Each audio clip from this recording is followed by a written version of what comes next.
Title: मूर्ख नौकर का बदलाव। बहुत समय पहले की बात है। एक छोटे से गांव में एक बहुत गरीब नौकर रहता था, जिसका नाम था रामू। रामू को गांव वाले मूर्ख नौकर कहकर बुलाया करते थे, क्योंकि उसकी सोचने की क्षमता बहुत ही सीमित थी।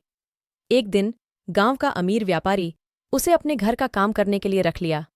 रामू को साफ सफाई करना, बर्तन धोना, गाड़ी खींचना आदि काम करना पड़ता था। परंतु रामू का मानसिक स्वास्थ्य काफी ठीक नहीं था और वह निराश हो चुका था।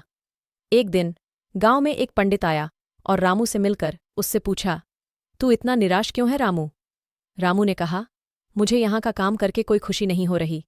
मुझसे ज्यादा उच्च विचारशील लोग हैं जो अच्छा काम करते हैं। पंडित ने हंसते हुए कहा, रामू, तुम इतना बुरा क्यों मान रहे हो?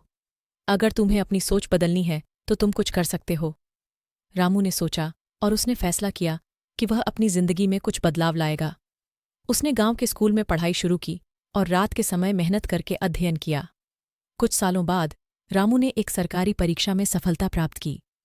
उसने गांव वालों को दिखाया कि उसका माइंड सिर्फ सीमित नहीं, बड़ा भी सोच सकता है। वह अब एक सशक्त और सफल व्यक्ति बन चुका था। उसने अपनी कड़ी मेहनत और सही दिशा में लगे विचारों के कारण अपनी जिंदगी को पूरी तरह से बदल दिया। इस कहानी से हमें यह सीखने को मिलता है कि किसी की भी क्षमताओं को नकारात्मकता से न देखें, बल्कि उन्हें सही दिशा में प्रवृत्ति करने का मौका दें। अगर हम किसी को सहारा दें और उसे सही मार्ग पर चलने का उत्साह दें, तो हर कोई अपने पूरे पोटेंशियल को प्रकट कर सकता है। इस दृष्टिकोण से देखा जाए तो मूर्ख नौकर रामू ने अपनी निराशा को सकारात्मक शक्ति में बदलने का सबसे बड़ा प्रमाण प्रस्तुत किया।